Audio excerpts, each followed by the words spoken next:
Friends, सवाल number 5 वर्ग अंतराल दिया गया है कि CI 3000 से 4000, 4000 से 5000, 5000 से 6000, 6000 से 7000, 7000 से 8000, 8000 से 9000, 9000 से 10000, 10000 से 11000 और जो इनकी बारंबारताएं दी गई है 4, 18, 9, 7, 6, 3, 1 और 1। हमें इसका बहुलक निकालना है। तो हम यहाँ देखते हैं कि सबसे अधिक बारंबारता कौन सी है, वो 18 है। सबसे अधिक बारंबारता 18 है, तो इसको हम F1 मान लेंगे। ऊपर वाली को, जो एकदम इससे ऊपर वाली जो बारंबारता है, इसको F0 मान लेंगे। इससे ठीक नीचे वाली को हम F2 मान लेंगे। और ये जिसकी बारंबारता सबसे अधिक है, ये हमारे पास बहुलक वर्ग आ जाएगा। तो इसमें 4000 निचली सीमा हो जाएगी और यहाँ हर एक के बीच में 1000 का अंतर है, जो कि हमारा h का काम करेगा। तो बहुलक का जो सूत्र हुआ, बहुलक बराबर है L plus F1 minus F0 बटे में 2F1 minus F0 minus F2 गुणा h। तो सॉरी, दोबारा पे h लिख दिया गया है। अब L का मान 4000 था, क्योंकि बहुलक वर्ग में निचली सीमा कौन सी है, 4000 है। तो L का मान आया हमारे पास 4000 प्लस F1 का मान 18 माइनस F0 का मान 4। तो ये हुआ 18 माइनस 4 बटे में 2F1 2 गुणा 18 माइनस 4 और माइनस F2 का मान कितना है, F2 का मान है 9। तो 9 ये आ गया, गुणा h का मान कितना है हमारे पास, इस h का मान कितना है, 1000 है। अब इसको हल किया तो 4000 प्लस 18 में से 4 गया 14 गुणा 1000 बटे में 18 दूनी 36 माइनस 9 और 4 13, तो 36 में से 13 गया 23। तो ये बचा हमारे पास 4000 प्लस 14000, 14 गुणा 1000 14000 बटे 23। 14000 को 23 से भाग किया, उत्तर आया 608.69। तो इस तरह से बहुलक का जो मान आया है 4608.69। अब आप माध्य भी आपको निकालना पड़ेगा, इसी का आप माध्य निकालेंगे। ये आपके लिए होमवर्क हो गया। अब अगला टॉपिक है माध्यक। जैसे कि हम क्लास 9 में पढ़ चुके हैं, अगर आपके पास अवर्गीकृत डाटा आंकड़े हैं तो x1, x2, x3 up to so on xn आपके पास आंकड़े हैं, और यदि n विषम है तो माध्यक जो होगा n प्लस 1/2 मान होगा। यानी कि अगर आपके पास 5, 6, 7 इस तरह से 5 आपके पास आंकड़े हैं, तो 5 में आप 6 जोड़ दोगे। इसी को उदाहरण से समझाने की कोशिश की गई है कि यदि जो आंकड़े लिए गए हैं 5, 2, 1, 8, 3, 7, 4, कुछ भी आंकड़े ये हो सकते हैं, तो सबसे पहले हमने इसको व्यवस्थित क्रम में लगाया। व्यवस्थित क्रम में लगाने का मतलब है, इसको हम आरोही क्रम में इसको लगाएंगे। तो ये हुआ हमारे पास 1, 2, 3, 4, 5, 7, 8। तो इसके बाद हमने देखा कि ये कुल कितने आंकड़े हैं। ये है 1, 2, 3, 4, 5, 6, 7 आंकड़े हैं। यानी कि n का मान कितना है, 7, जो कि विषम है।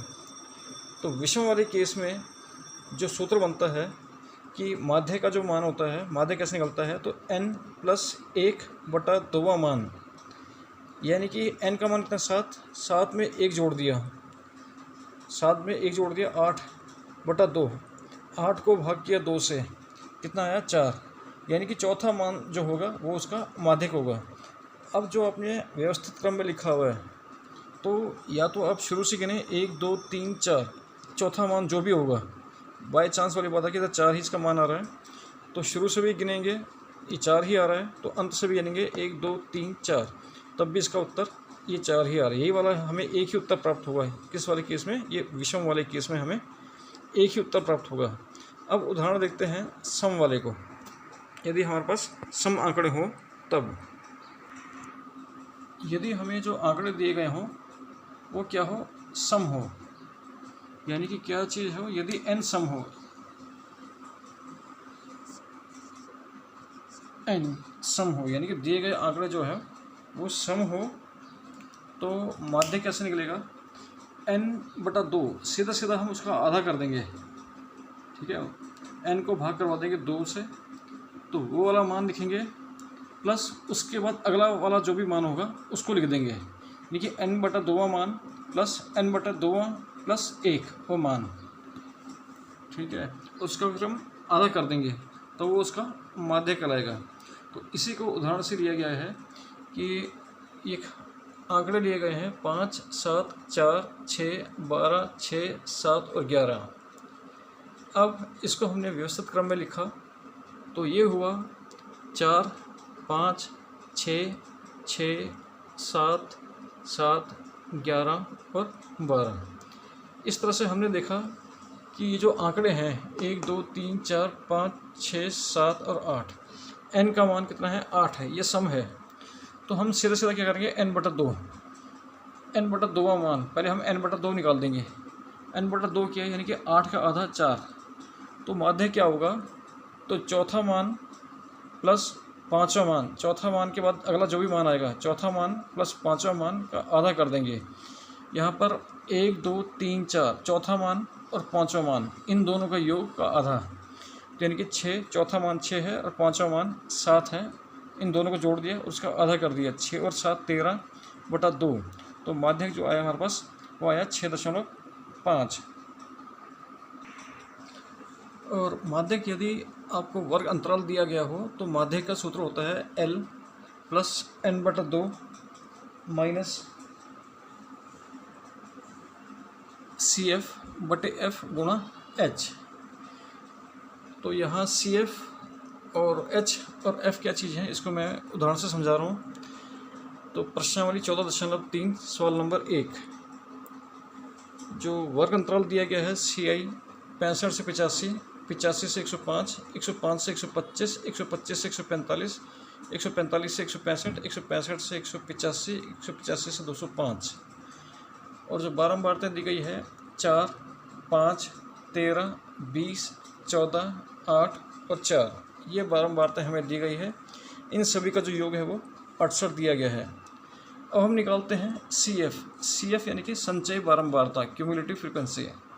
संचय बारंबारता कैसे निकलती है, पहली वाली बारंबारता ऐसे ही लिखी जाएगी, दूसरी वाली के लिए हम क्या करेंगे, इनको और इनको आपस में जोड़ देंगे, 4 और 5 को जोड़ देंगे, 4 और 5 9, ये आया 9, 9 और 13 को जोड़ दिया और ये हुआ 22, 22 और 20 को जोड़ दिया, ये हुआ 42, 42 और 14 को जोड़ दिया, ये हुआ 56, 56 में 8 जोड़ दिया 64, 64 में 4 जोड़ दिया 68, ये आखिरी वाली संचय बारंबारता। और ये योग सभी ये दोनों बराबर होने चाहिए। अब यही जो 68 है या ये वाला 68, इसको हम लेके चलते हैं n। अब हम निकालते हैं n/2, n/2 निकाला, n का मान है 68 का आधा, 68 का आधा 34। अब माध्यक का जो सूत्र बना, माध्यक बराबर है L plus n/2 minus CF/F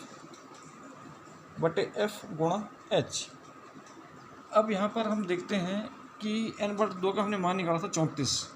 अब हम ये देखते हैं कि संचय बारंबारता में 34 कहाँ आएगा, 22 के बाद अगला संचय बारंबारता कौन सी है, 42 है। इसका मतलब ये वाला जो वर्ग हुआ, ये संचयी बारंबारता जो वाला जो वर्ग है ये होगा माध्यक वर्ग, ये माध्यक वर्ग हो जाएगा। तो इसमें 125 इसकी जो है निचली सीमा जो है वो L का काम करेगी, और 42 से ठीक ऊपर वाली जो CF वाले कॉलम में 42 n/2 जो निकाला हमने, 34 यहाँ पर आएगा, 22 से बड़ा है, 22 से बड़ा जो कुछ भी जहाँ पर भी आएगा, ठीक है, वो उसका माध्यक वर्ग कहलाएगा।